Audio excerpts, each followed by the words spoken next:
When I'm traveling away from Chelsea, when I can fantasize about Chelsea and use masturbation as a gift to keep myself focused. In a healthy marriage, how often should a couple have sex? Let's go. God just keeps helping me. And I grew up thinking that he did that because I didn't have sex. Until I got married. Now I'm married. Y'all got no idea what guilt-free sex is like. It's amazing. Only a 9-minute drive from where luxurious department stores like Versace, Balenciaga, and Tiffany's live on Rodeo Drive is where Justin Bieber attends Churchome, the tax-free megachurch controlled by Hollywood pastor Judah Smith. Judah and his wife Chelsea got their start in his dad's Seattle church before deciding that celebrities needed to hear their message. Now, NFL players, pop stars, and wealthy influencers are often seen in attendance at their church, and Judah Smith was even featured on Lana Del Rey's 2023 album. Judah and Justin became best friends while Justin was still a minor, and they are often seen by each other's sides, whether that's holding a church concert, golfing, traveling together, or Justin appearing on Judah's podcast. Judah officiated the wedding of Justin and Haley, and he and Justin even share matching tattoos. At every church service, Judah and Chelsea Smith have a roped-off VIP section for their elite and celebrity church members. There's also a guarded backstage area stacked with delicious food for Judah and Chelsea's personal entourage to watch the game and hang out. Judah even has a hairstylist who gives him backstage haircuts, and in 2019, it was reported that Churchome brought in over $18 million. But looks can be deceiving. To some, it looks like a church. To its victims, it's a den of lions.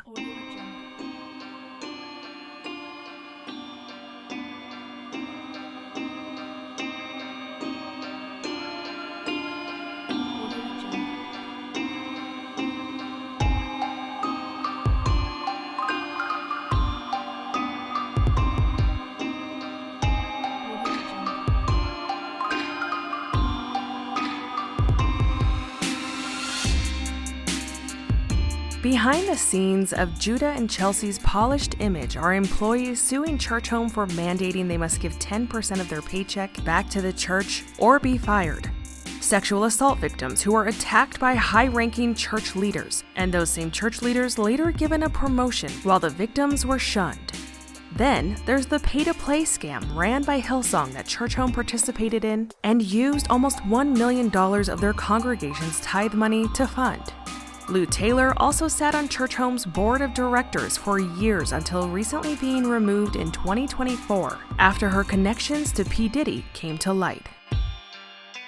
This is the story and scandals of Judah and Chelsea Smith and their celebrity megachurch, Churchome.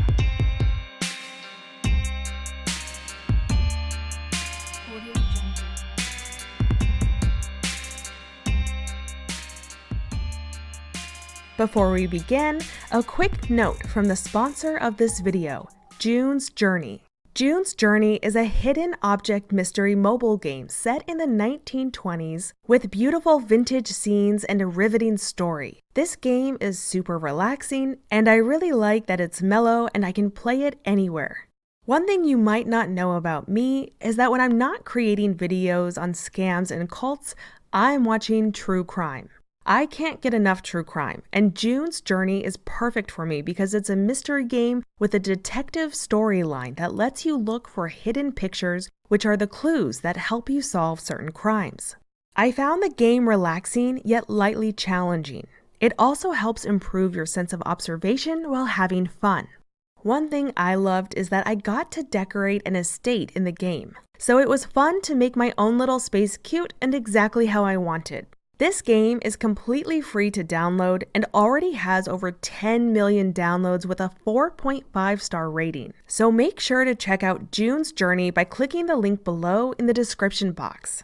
Now, back to the video.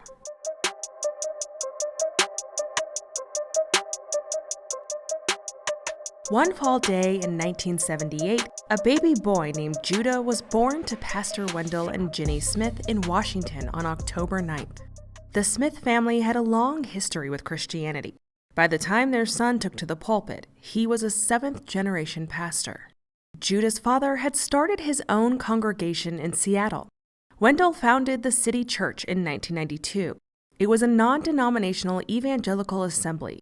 The City Church started with just 21 members and held sermons in the ballroom of a local hotel, which they rented for a few hours each Sunday.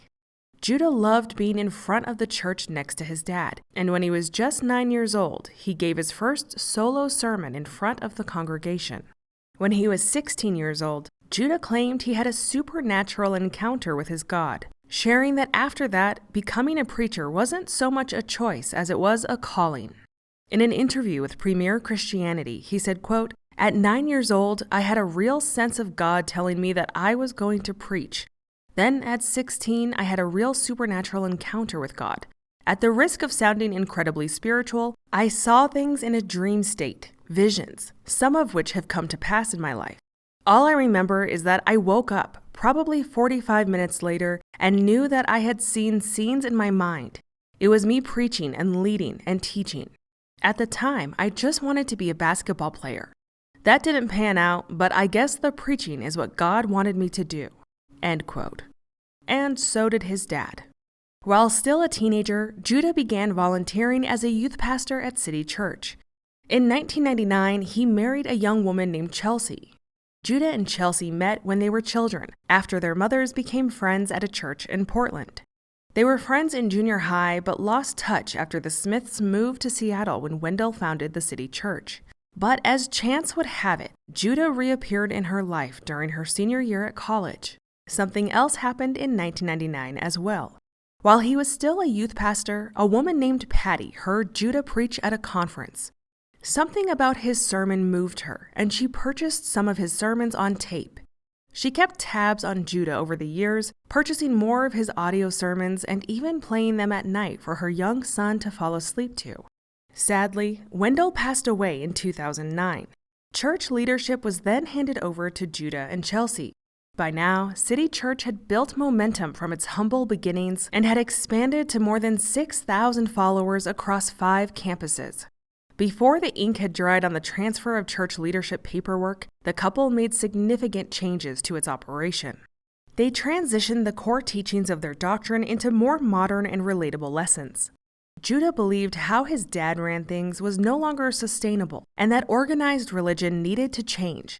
He decided to publicly question some of the old-fashioned customs and traditions that he claimed weren't essential for a life of faith. One of the ways you'll know you're living reconciled to God is you will overflow with triumphant joy. One of its meanings, it's one word, triumphant joy, the Passion Translation says, it means to brag or boast. It means to brag or boast. Overflowing with triumphant joy literally means to brag about who you are, not because of your performance, but because of the performance of Jesus, which is to say, I am the righteousness of God in Christ Jesus. I am his beloved son.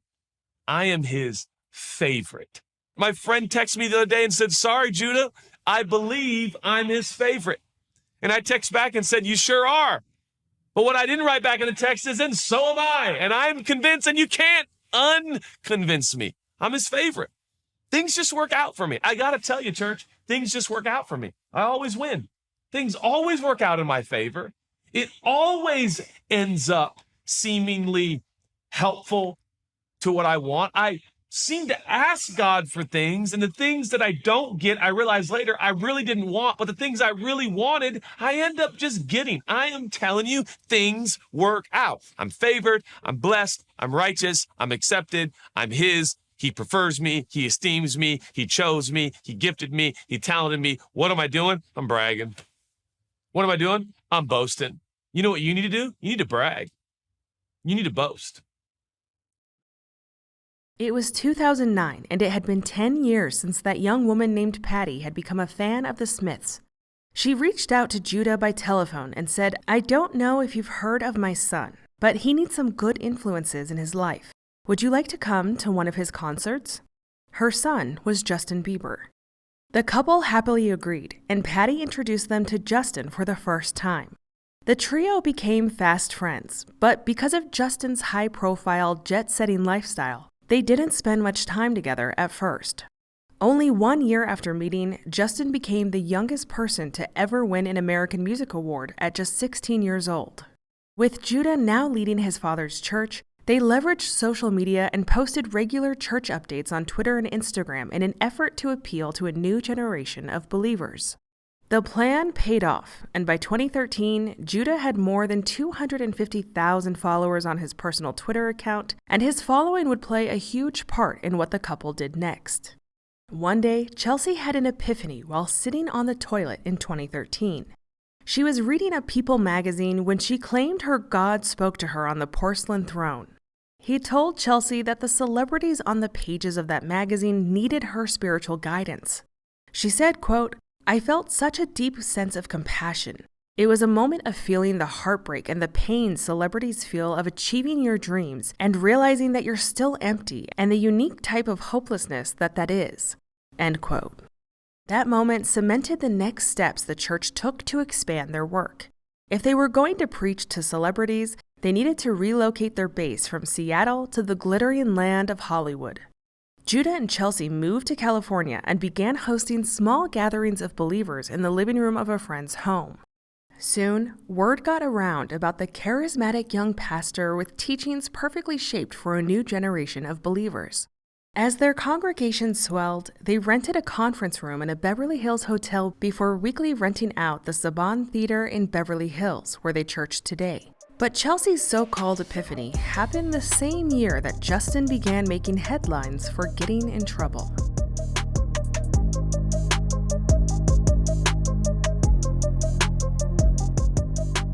Justin Bieber was only 13 years old when he was discovered on YouTube by Scooter Braun.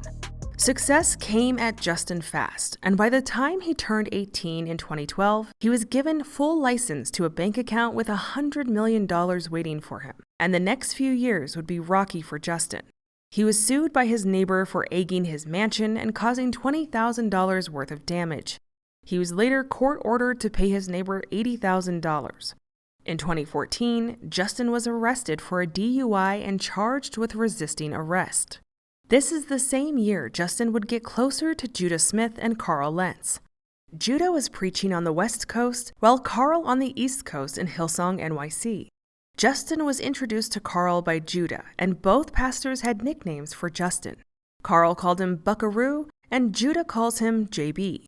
To see how Pastor Carl Lentz blew up his successful career with a scandalous affair, as well as the rise and fall of the Hillsong megachurch, check out my video titled The Scandalous Downfall of Justin Bieber's Pastor and Hillsong Church.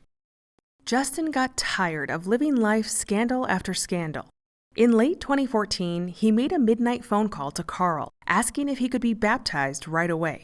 Justin was baptized that night at 2 a.m. in the bathtub of former New York Knicks center Tyson Chandler. He began regularly attending Carl and Judah's churches, and over the next few years, Carl and Judah made sure to do interview after interview about their relationship with Justin, essentially love-bombing Justin and lavishing him with praise. They both knew what the global superstar could do for their careers. Over on the West Coast, Judah and Chelsea's stars were rising, and with an ever-increasing image to uphold, the Smith family needed a new home to match. In 2016, the church purchased Sacha Baron Cohen's $2.5 million home in Hollywood Hills for the Smiths to live in with their 3 children, Zion, Elliot, and Grace. The Smiths began being regularly seen in designer labels, like in this picture where Chelsea is wearing a $500 Gucci tank top and Judah wearing a $980 pair of Gucci pants. Here's Judah again wearing a Gucci jacket that came with a $3,600 price tag. In 2017, Chelsea and Judah rebranded the city church to Churchome. Only 2 years later, Churchome was being described as one of the most influential Christian congregations in Hollywood. Judah's popularity seemed to stem largely from his ability to engage young believers, the kind who aren't young enough to attend youth group anymore, but maybe aren't willing to sit through a boring sermon at their parents' church. Many who attended Churchome called Judah's preaching style charismatic and humorous, with an ability to make biblical teachings relatable and engaging for a broad audience. By using modern-day anecdotes, he created a contemporary interpretation of Scripture. Instead of a hellfire and brimstone approach, which is often popular with big-name megachurch pastors, Judah focuses on positive aspects of faith, like love and acceptance of everyone, no matter their race, religion, background, sexuality, or life choices. In fact, the more broken, the better, as Judah often preaches that, quote, God loves broken people. But this pro-acceptance stance is in contrast with Judah's views from before he inherited the pulpit. In a 2005 profile by the Seattle Post-Intelligencer, Judah was said to have told a group of followers that, quote, President Bush's Supreme Court nominations would be essential to determining whether or not we will continue to murder innocent lives in the womb of our women, end quote. When it came to his views on homosexuality, he said, quote, it's a sin, the same as murder, rape, or living with your girlfriend, end quote. In recent years, Judah hasn't answered direct questions about his views on abortion and homosexuality. However, in a Marie Claire interview in 2019, he stated, quote, we have grown significantly in the past 15 years. I wouldn't agree with my approach when I was a young pastor on many issues and understand that no life decision is easy. We hope to be a loving home for humanity, no matter what someone has experienced. Just like Carl Lentz, Judah Smith has been known to skirt around controversial issues, instead calling something like homosexuality a lifestyle choice when it's anything but. In that same interview, Chelsea was asked about the church's position on LGBTQ members, to which she replied, quote, every individual is entitled to their own persuasion, and it's not our job to persuade. It's just our job to proclaim. They feel just as loved and welcome and a part of our community, end quote. Neither response offers a direct answer to the question, but this is in keeping with the church's history of sidestepping queries about more controversial issues, and they have a clear prerogative to keep promoting the message of love and inclusion. By avoiding a firm stance on divisive topics, they have avoided much of the polarizing debate which plagues other mainstream religious organizations. Under Judah's leadership, Churchome has embraced digital technology in a direct attempt to appeal to millennials and Gen Z. Right before the COVID pandemic shut down churches around the world, they released the Churchome Global app, which allows users to stream sermons, join community chat rooms, and participate in digital prayers. It also enables members to private message each other and act as a kind of dating app for users. It also has a digital payment platform for collecting one-time or recurring donations. Judah is also a successful author of several best-selling books that extend his reach and influence. These include books How's Your Soul?, Jesus is Blank, Life is Blank, Love Like Jesus, I Will Follow Jesus, and Dating Delilah. Many of his books are heavily focused on purity culture, including the line targeted at women from Dating Delilah that says, quote, don't walk around complaining that guys have no respect for you when you are showcasing everything God gave you, end quote. Even though Judah sends mixed and vague messages around acceptance, he manages to find a way to attract newcomers to his church, mostly by emphasizing his relationships with high-profile celebrities. When things began to fall apart in Justin's personal life, he reconnected with Judah. Justin was drawn to the pastor's devotion to his wife, his family, and his friendships. In a GQ interview, Justin commented about Judah, saying, quote, he put our relationship first. My whole life, I had a broken family, and so I was just attracted to a family that eats dinners together, laughs together, and talks together, end quote. When Judah was asked about his relationship with Justin in the Premier Christianity interview, he replied, quote, we've been brothers for 10 years. I'd say we're very close. I love him dearly, and we talk nearly every week. I've learned a lot from going on this journey with Justin and being with him on certain tour stops. I love hanging out with young guys who have a desire to follow Jesus. This young man just happens to be one of the most famous human beings on the planet. That creates a unique approach to his existence. I think he legitimately loves Jesus and wants to follow him in an authentic way. It's just processing through the unique context he finds himself in, which, gosh, it's not easy, end quote. In a sign of how deep their relationship really goes, in 2017, Judah and Justin got matching tattoos on their thighs that read, Better at 70. It's unclear whether Judah has got matching tattoos with anyone else in his congregation. This was the same year Justin canceled his world tour for his Purpose album. It was his third world tour, and he claimed he needed his mind, heart, and soul to be sustainable so he could become a better man. While speaking on his decision to cancel the remainder of his tour, he referenced Carl Lentz and Judah Smith, saying he's extremely blessed to have people in the past few years help him build his character back up and reminding him of who he is and who he wants to be. Justin's announcement came right after he spent time at a church conference. Churchome's YouTube channel also has multiple videos of Justin leading worship or singing on stage. This was also the same year Variety announced that Amazon had made a talk show pilot centered around Judah and his church.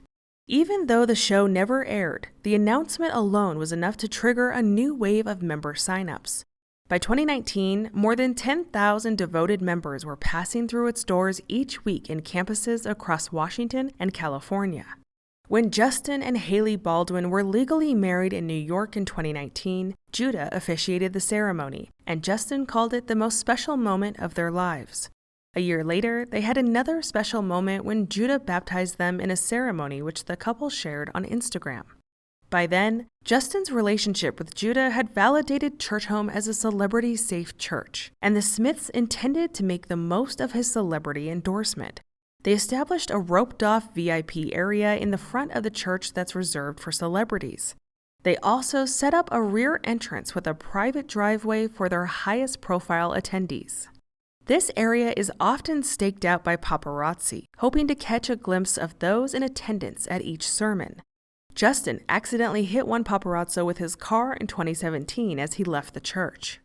With these new accommodations stroking the egos of God-fearing celebrities, it didn't take long for big names to come rolling in. Selena Gomez, Tori Kelly, Maria Shriver, and members of the Kardashian family have been spotted at the Beverly Hills location. Broncos player Russell Wilson is on the board of directors, and his wife, singer Ciara, has also been seen at the church. Judah often posts photos alongside pro golfer Bubba Watson, and he makes a point of praying for the Seattle Seahawks football team at every service. Lana Del Rey's been seen leaving Churchome, and she even put Judah Smith on her album that dropped in 2023. Judah preaches a 4.5-minute interlude on her album. Pastor T.D. Jakes also serves on Churchome's board of directors. With such a strong following, it's no surprise that in 2019, the church brought in $18.5 million from tithes. But what might be surprising is that those tithes were not only coming from their congregation, they also came directly out of the paychecks of their employees, and Churchome employees were getting fed up. A lawsuit was looming, but it would be the least of all the scandals to come that would cast a shadow over the Smiths' empire.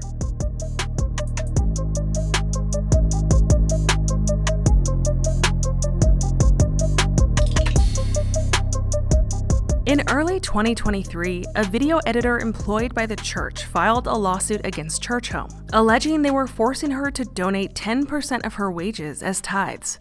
According to the woman, when she told the church she couldn't afford to continue having 10% deducted from her paycheck, they threatened her with termination. In the lawsuit filings, the woman alleged that staff had been fired in the past for not giving at least 10% of their wages back to the church, and that Judah had quoted passages of the Bible to them to imply that, quote, employees should sell their possessions and belongings rather than fail to give 10% of their paychecks back to Churchome, end quote. Taking money out of one's pay for donations or tithes breaks several Washington state laws. Churchome responded to the lawsuit by saying that the First Amendment protected their rights to take their employees' money. They also claim that, quote, the Bible teaches that all Christians should tithe. Churchome intends to vigorously defend the rights of all religious institutions to live, teach, and model their faith through their employees, end quote. The megachurch behind me here in Kirkland, Churchome, is being sued by an employee who alleges she was threatened with termination when she couldn't afford to donate or tithe to the church. You know, she's David and this is the big giant Goliath. Mega church, mega building with two largely known personalities at the helm, Pastor Judah Smith and his wife Chelsea, and well-known members like Russell Wilson in these pictures praying with Smith and on the church's board. But it's Smith who's at the center of a lawsuit. God loves a cheerful giver, but now you're like taking out the cheerful part of it. And I'm now becoming like a fearful giver. I'm giving because I'm afraid I'm going to lose my job. Rachel Kellogg, a video editor at Churchome, stopped tithing after suffering financial hardships and alleges she was called up by her superior. In order for you to be on the team here at Churchome, you need to give 10%. You need to tithe.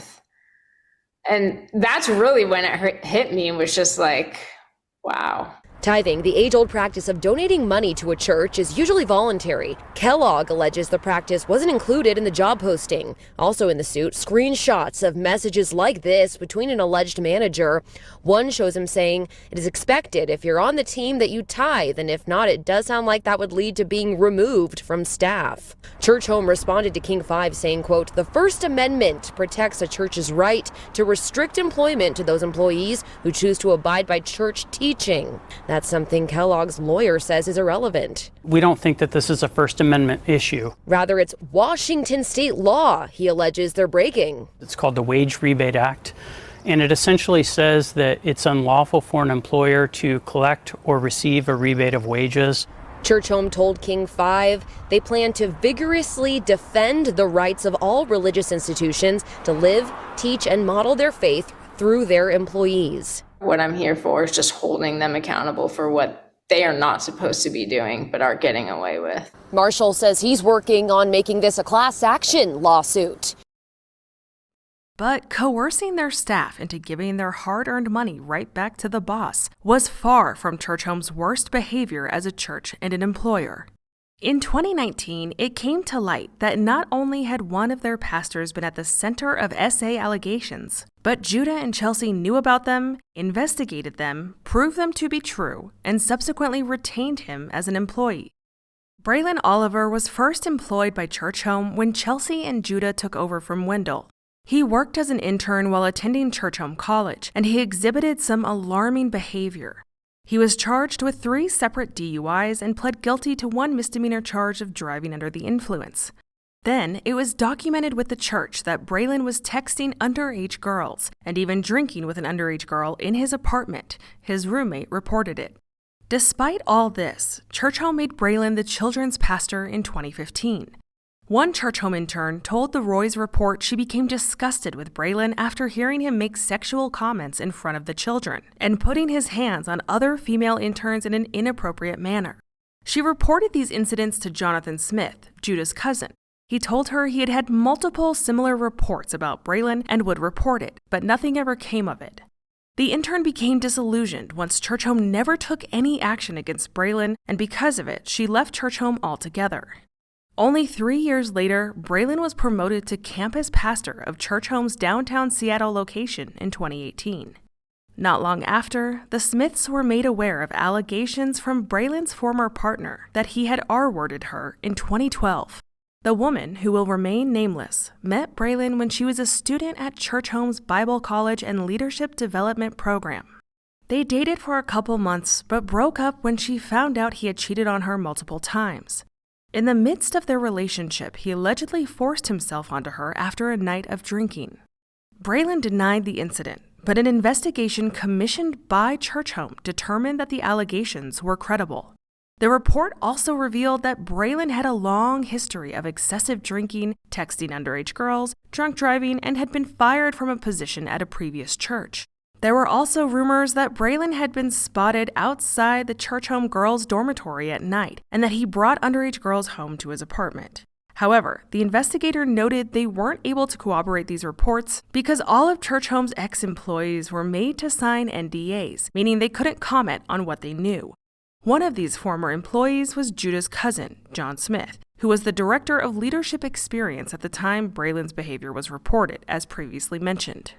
After the investigation was completed and Braylon's victim was found to be credible, Braylon was kept on staff at Churchome for 2 months. This irritated the victim, so she spoke with Chelsea about it.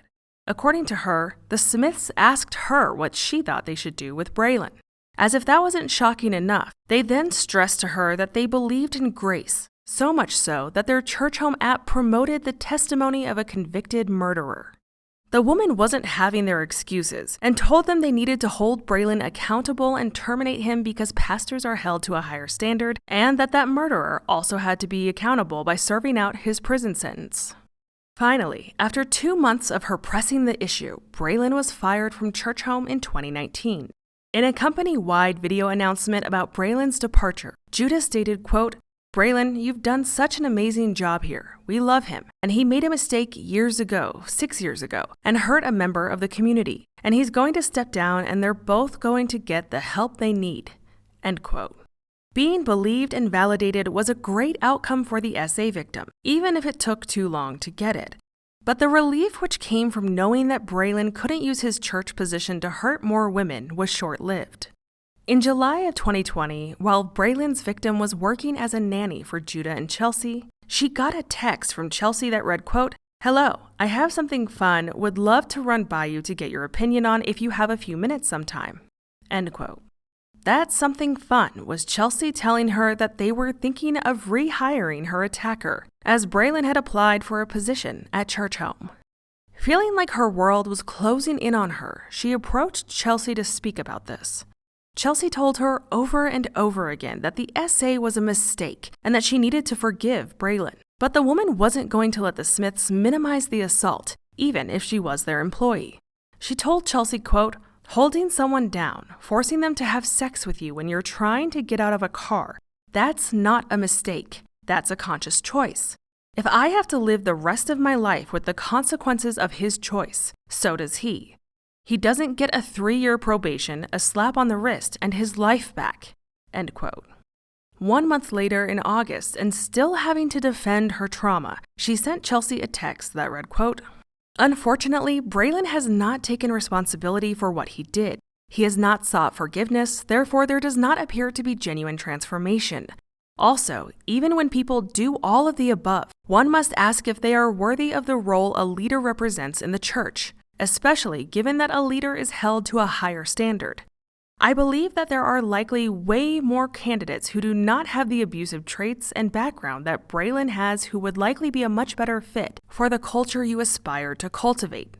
I also would encourage the hiring team to read the outcome of your formal investigation prior to making any hiring decision. If you think it's appropriate, please keep me updated about your decision. I am available to chat with you or anyone from HR at the church. Thanks again." End quote. Chelsea took days to respond, and once she did, she told her she would pass her message on to the hiring manager. A few weeks later, the victim received an email. It was from a Churchome email blast, meaning it was sent out at once to everyone in the congregation, and to her horror, it announced that Braylon Oliver had been rehired as the church's donor relationship manager. Ironically, stated right above Braylon's head, the announcement read, "Thank you for your continued trust and generosity in Churchome. We are being more intentional than ever to make sure that givers of our community are seen, heard, involved, and connected with." Chelsea and Judah hadn't even bothered beforehand to privately tell their nanny of Braylon's reappointment. By this point, the victim had been taking care of the 3 Smith children for several years. In 2023, the Roy's Report website posted a story about Braylon's hiring, firing, and rehiring. As part of that report, Judah and Chelsea were asked why they rehired Braylon. They responded, quote, "Churchome believes in the grace and redemption demonstrated through the love of Jesus. Braylon had demonstrated spiritual and personal growth since the alleged incident occurred in 2012, and he went through the investigation of the allegation and the loss of his Churchome job in 2019 with maturity and humility. When Braylon applied for his current role, he was the best candidate for the role and was offered the position based on his skills and abilities. Additionally, due to his growth and biblical principles, we firmly believed in his restoration and reconciliation." End quote.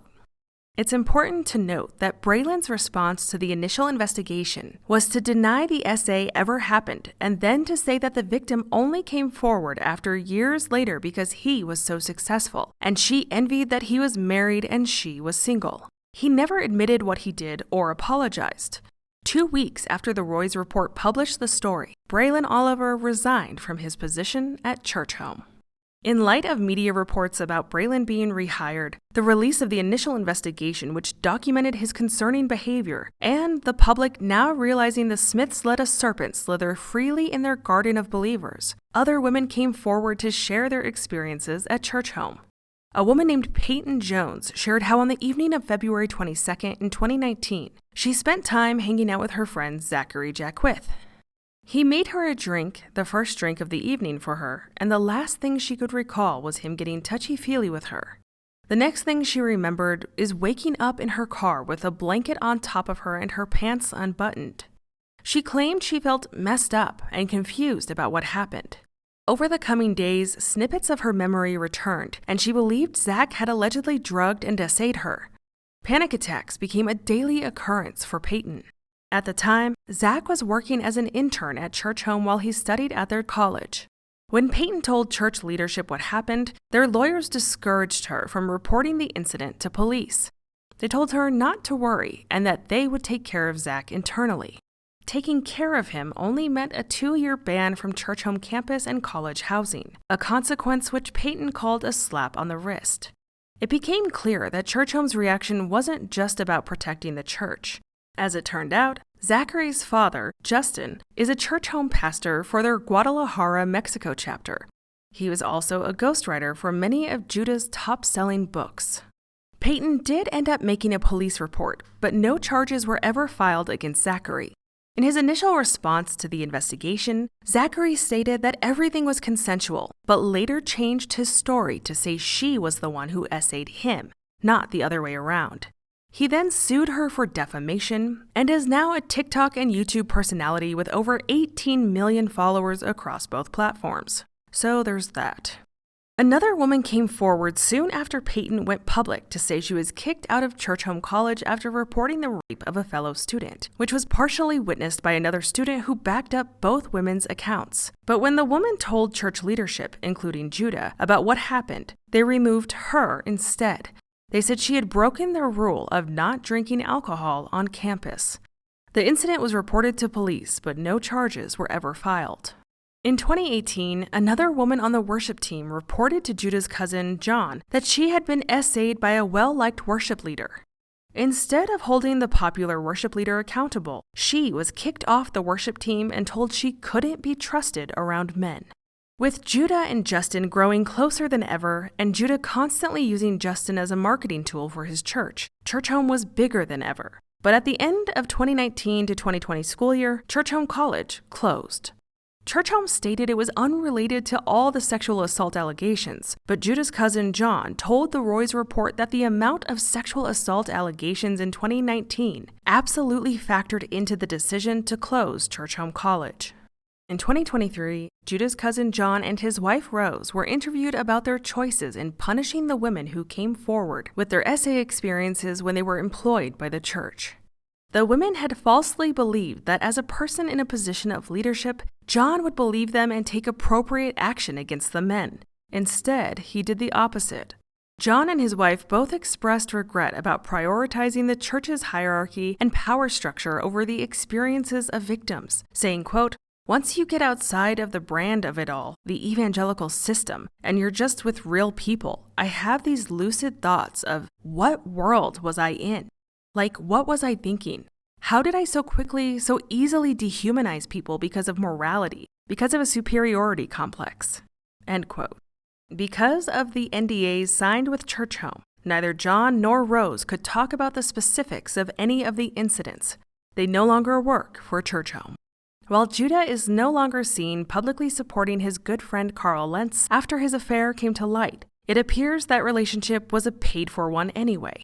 According to whistleblower documents that were just made public in 2023, Hillsong Church ran what some call a celebrity preacher scam that included Joel Osteen and Joyce Meyer. Osteen and Meyer got to be involved for free as they were chummy with Hillsong founder Brian Houston. In the 2010s, Brian Houston was one of the most famous pastors in the world, with one of the largest megachurches. But other celebrity pastors who weren't friends with the Houstons had to buy their way into the typical pay-to-play, something called Hillsong Family, which cost them 3% of their church's tithe money. Being a member of the secretive Hillsong family would boost celebrity pastors' careers by having them on a speaking circuit at many Hillsong locations around the world. Once in the family, they were invited to exclusive and luxurious Hillsong family retreats hosted by Brian and Bobby Houston. This photo shows the table setting at one such retreat.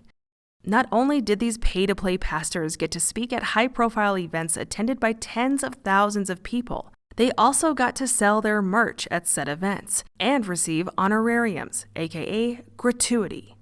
Being in the Hillsong family also meant that they could pay to have esteemed Hillsong founder Brian Houston speak at their church events.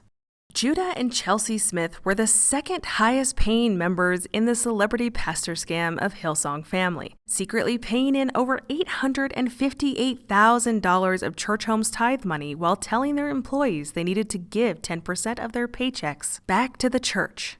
The Smiths joined Hillsong family in 2011, only 2 years after they were introduced to Justin Bieber by his mother. Being a part of this celebrity preacher scam, it's no wonder Judah went out of his way to introduce Justin to Hillsong's golden boy, Pastor Carl Lentz, meaning that a high-profile Hillsong pastor gets to become close with a global superstar, and the one who introduced them gets the kickbacks via the family. Judah and Carl have not been seen together since Carl Lentz's affair was made public and the Houston scandals came to light around the same time. But that's not surprising, as Judah and Chelsea's paid-for family is now bad for their image. It seems that the controversies surrounding Churchome are nothing more than a mere distraction for the Smiths. Outside of their regular church services, Chelsea and Judah host a podcast and are paid to speak at various corporate and religious events across the country. They made headlines again in 2022 after speaking about masturbation and their sex life in a now-deleted Instagram Live video, as if anyone needed to know.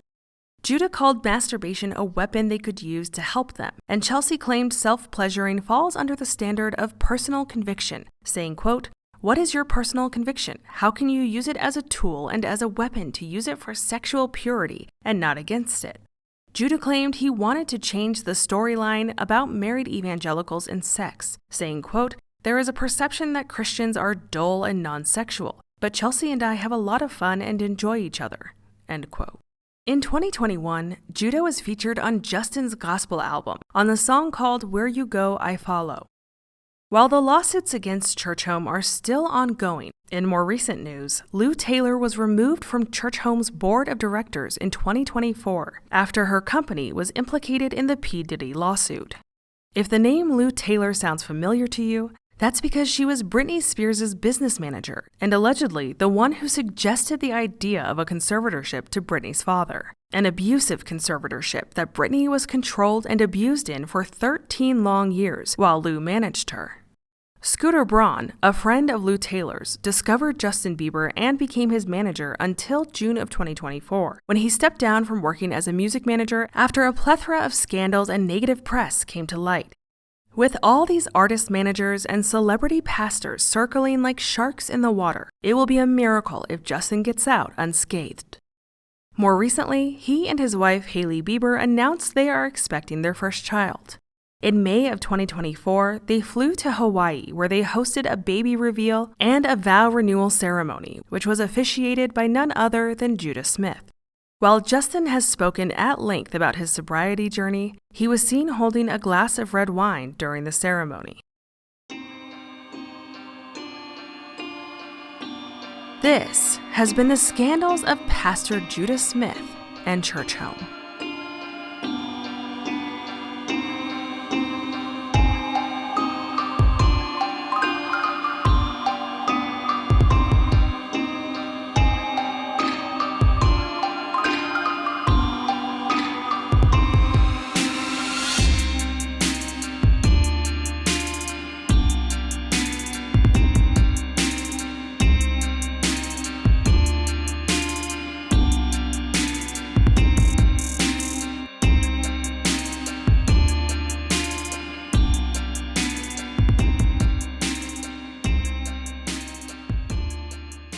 Once again, thank you to June's Journey for sponsoring this video.